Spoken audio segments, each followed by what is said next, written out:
To Syria now, where the interim government has signed a landmark integration deal with the Kurdish forces in control of the country's northeast. The agreement would bring most of Syria under the control of the new leadership, including crucial oil and gas fields. Hundreds gathered in both Damascus and the Kurdish-controlled Qamishli to celebrate the announcement. The Syrian people are one. That's what Syrian Kurds gathered here in Qamishli are chanting in celebration after the landmark deal.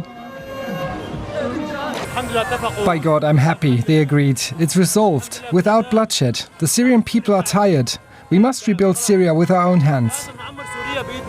The city has served as the de facto capital of the Kurdish-controlled region, known as Rojava, covering nearly a quarter of Syria. Now, under a landmark deal between Syria's new leader and the head of the Kurdish-led Syrian Democratic Forces, the autonomous region's military and civilian institutions could be integrated into the new Syrian state, with both parties committing to end hostilities and signaling a departure from decades of policies that marginalize Kurds under the Assad family rule. As a Kurd and Syrian citizen, I'm happy with the terms of the agreement and the end of the war in Syria after 14 years of conflict. God willing, this marks the dawn of freedom. Celebrations also welcomed the news in the Syrian capital.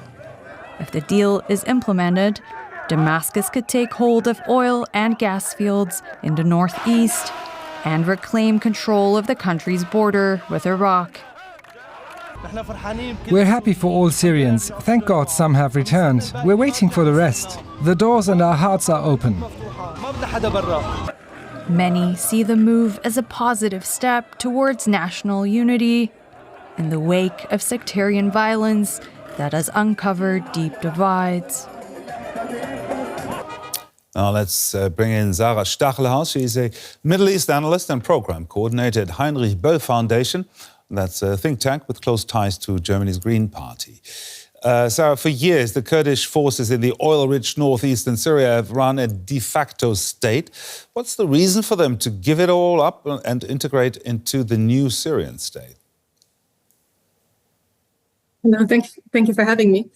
As we heard in the clip, people in Syria are tired. They want to live in peace, and there's a call for Syrian unity within the country.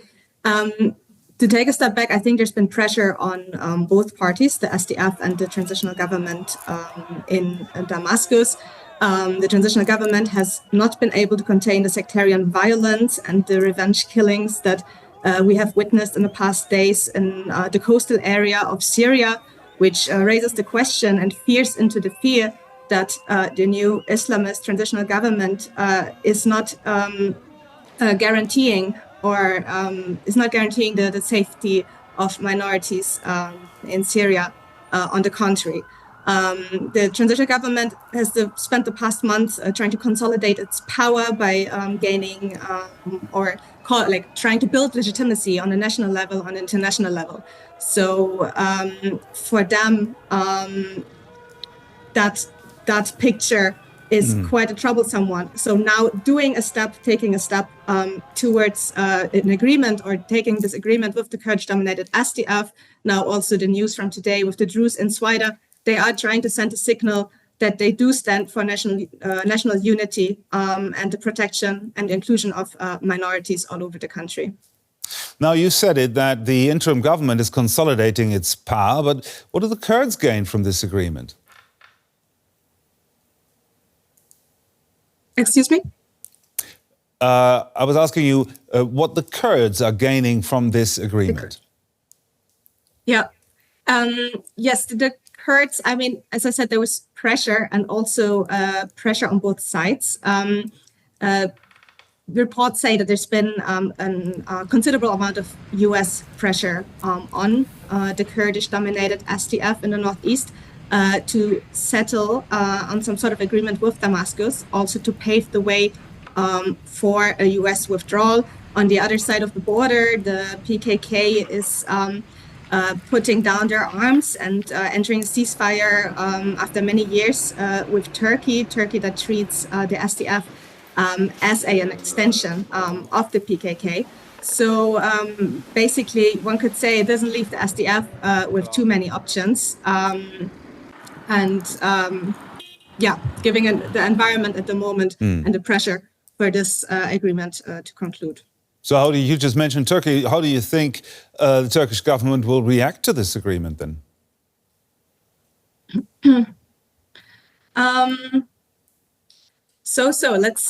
Let's see. I think it can play into Turkey's role in the region at the moment. I mean, after the fall of the Syrian Assad regime, the Iranian and Russian influence has dwindled, kind of leaving Turkey and Israel on the stage and in competition for the regional influence.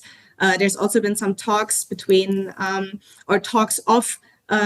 contact between Israel and the Kurds, also sort of playing onto that card of being the protector of minorities. And on the other hand, the Kurds now took a step away from that. They took a step towards national unity and a step towards Syria and fellow Syrians.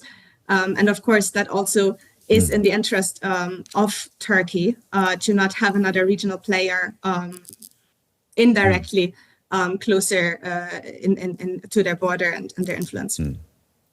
Sara Stachelhaus there, analyst at the Heinrich Böll Foundation. Thank you very much. Thank you.